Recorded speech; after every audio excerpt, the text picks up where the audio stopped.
नमस्कार. या मालिकेच्या आजच्या भागामध्ये आता आपल्याला असं बघायला मिळते की जो वर्धमान दिनाचा कार्यक्रम असतो हा संपलेला असतो आणि जी मालती असते ना, ही मालती कामगारांजवळ जाऊन उभी असते. त्यांना हवं नको ते बघत असते. तेवढ्यात तिच्याजवळ येऊन आबा उभे राहतात. आता आबाला असं वाटतं की मी मालतीला कसं बोलू, पण ते डेअरिंग करून जे आहे ना ते मालतीला बोलतात. ते मालतीला थँक्यू म्हणतात. आता मालतीला हे ऐकून खूप आश्चर्य वाटतं की हे मला थँक्यू का म्हणतायत. तेव्हा मालती त्यांना विचारते की तुम्ही मला काय थँक्यू म्हणत आहात. तेव्हा जे आबा आहे ना ते आबा म्हणतात की मालती, आता मला असं वाटलं होतं की जेव्हा राणी तुम्हाला स्टेजवर बोलवलं होतं ना राणीना, तेव्हा मला असं वाटलं होतं की आता तुम्ही स्टेजवर नेमके काय बोलणार आहात, परंतु तुम्ही इथल्या परफेक्टली बोलले आहात ना, ते बघून मला खूप आश्चर्य वाटलं. तुम्ही जे बोलला आहात ना ते बघून मी खूप थक्क झालो. तेव्हा जी मालती आहे ना ती मालती म्हणते, नाही हो आबा, मला तुमच्यामुळेच हा आदर भेटला, तुमच्यामुळेच हे बोलता आलं. तुम्ही जे सांगितले ना की आधारस्तंभ आहात, त्याच्यामुळे मला हे बोलता आलं. आता आबा म्हणतात की नाही मालती, मला खरंच तुम्हाला थँक्यू म्हणायचं आहे. ही जी मी कंपनी उभी केलेली आहे ना, या कंपनीसाठी मी जेवढे कष्ट केले ना, हे फक्त तुमच्या शिवायच मला करता आलेले आहेत. तुम्ही जर घरचं जर सगळं सांभाळले नसतं ना, तर मला इकडे लक्ष देता आलेलं नसतं, मला कष्ट करता आले नसते. त्यामुळे जेवढा वाटा माझा आहे ना या कंपनी उभी करण्यासाठी, तेवढाच वाटा हा तुमचासुद्धा ही कंपनी उभी करण्यामागे. आता हे ऐकून मालतीला खूप बरं वाटतं. तिला असं वाटतं की आता आपल्या दोघांमधले जे मतभेद आहे ना, हे आता संपलेले आहे. आता इकडे इंद्रा आणि राणी दोघेसुद्धा त्यांचं बोलणं जे आहे ना, हे चोरून ऐकत असतात. आता जो इंद्रा आहे ना, हा इंद्रा राणीला थँक्यू म्हणतो. तेव्हा राणी म्हणते की सर, तुम्ही मला का थँक्यू म्हणत आहात. तेव्हा इंद्रा म्हणतो की राणी, हे बघ, आज तुझ्यामुळेच हे दोघं पुन्हा एकत्र आलेत. तेव्हा जी राणी आहे ना ती राणी म्हणते, नाही सर, हे आपण दोघांनी मिळून केलेलं आहे, याचं क्रेडिट तुम्ही मला देऊ नका. या दोघांना मिळवण्यासाठी आपण दोघांनी सुद्धा इथे प्रयत्न केलेले आहेत. आता तेवढ्यात जी उर्मिला आणि विक्रांत असतो ना, हे दोघेसुद्धा तिथेच उभे असतात. आता ते दोघे ना ते मालती आणि आबांना एकत्र बघून त्यांना खूप राग येतो. त्यांना असं वाटते की आता हे दोघे कशाला एकत्र आलेत, या त्यांना वेगळं करता आलं नाही आपल्याला. तेव्हा जो विक्रांत आहे ना, हा विक्रांत उर्मिलालाच दोष देतो. तो म्हणतो की तुझ्यामुळेच हे सगळं झालेलं आहे. आज तुझा प्लॅन फेल झाला, फक्त हा प्लॅन तुझ्यामुळेच फेल झालेला आहे. आता हे ऐकून उर्मिलाला राग येतो आणि ती उर्मिला असते ना, ती उर्मिला विक्रांतलाच इथे बोलू लागते.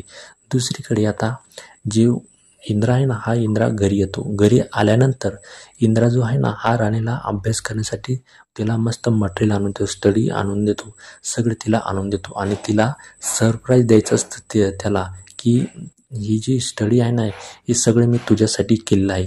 तेव्हा जो इंद्रा आहे ना, घरी आल्यानंतर रूममध्ये आल्यानंतर राणीला म्हणतो की राणी, मी तुझ्यासाठी एक सरप्राईज प्लॅन केलेला आहे, तू थोडा वेळ तिकडे बघ. तेव्हा तो इंद्रा आहे ना, तो इंद्रा सगळं तिला टेबल वगैरे सगळं व्यवस्थित करून ठेवतो आणि राणीला म्हणतो की हे बघ राणी, मी तुला स्टडी करण्यासाठी हे सगळं केलेलं आहे.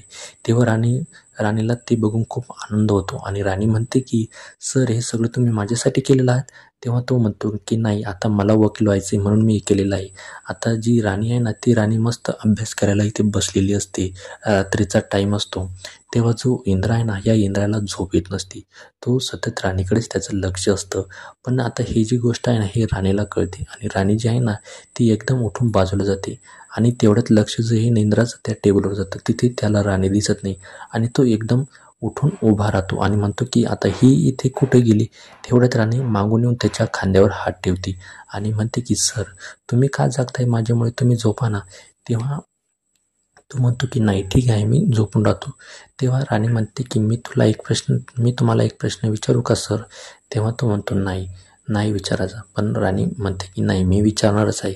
तेव्हा ती म्हणते की सर, तुम्ही हे सगळं माझ्यासाठी काय करतात, तुमचं आणि माझं नेमकं नातं काय आहे. मी तुम्हाला आत्ताच नाही विचारत आहे, तुम्हाला थोडा वेळ देत आहे, पण तुम्ही मला नक्की सांगा. तेव्हा आता इंद्रा पिचात पडतो आणि तो रात्रीचा टाईम असल्यामुळे झोपून राहतो. त्यानंतर दुसऱ्या दिवशी इंद्रा जो आहे ना, तो व्यायाम करण्यासाठी बाल्कनीत गेलेला असतो. तेवढ्यात त्याच्या डोक्यामध्ये तोच विचार असतो की राणीने आपल्याला हा प्रश्न विचारलेला आहे, आता याचं उत्तर नेमकं कसं द्यायचं. तेवढ्यात तिथे राणी येते. राणी आलेली असूनसुद्धा त्याचं लक्ष राणीकडे नसतं, तो त्याच्याच नादात असतो. तेवढ्यात राणी डंबल उचलते आणि स्वतः इथे मारायला हे करत असते तेवढ्यात इंद्रा म्हणतो की राणी हे इथलं काही सोपं नाही, तू लगातार मला 10 डिप्स मारून दाखव. तेव्हा राणी म्हणते की याच्यात काय अवघड आहे, हे बघा मी मारून दाखवते. पण राणी जेव्हा ती डंबल उचलते ना तेव्हा तिला खूप त्रास होतो आणि ती शेवटी हे करत असते. आता दुसरीकडे जो विक्रांत आणि उर्मिला असते ना, हे दोघीसुद्धा मालतीच्या रूममध्ये जातात आणि तिथे गेल्यानंतर ते तिला भडकवण्याचा प्रयत्न करतात राणीच्या विरोधात. ते म्हणतात की मालती काकू, तुम्हाला इथे तुमच्या मनामध्ये जे आहे ना ते तुम्हाला विसरण्यासाठी हे राणीने सगळं केलेलं आहे. तिला वाटते की जर आपण हे केलं की मालतीचा जो आपण अपमान केलेला आहे ना तो सगळं मालती विसरून जाईल. आता मालतीला पुन्हा राग येतो आणि ती म्हणते की नाही, मला काहीतरी करायलाच हवं, हिचा बंदोबस्त करायलाच हवा. आता त्या दोघांना सुद्धा तेच पाहिजेत असतं. आता येणारा जो एपिसोड आहे हा खूपच मजेदार असणार आहे. तुम्हाला या सगळ्या गोष्टींवर काय वाटतं, तुमचं काय मत आहे ते आम्हाला कमेंट करून नक्की सांगा. आपल्या चॅनलवर नवीन असाल तर आत्ताच आपल्या चॅनलला इथे सबस्क्राईब करून घ्या. धन्यवाद.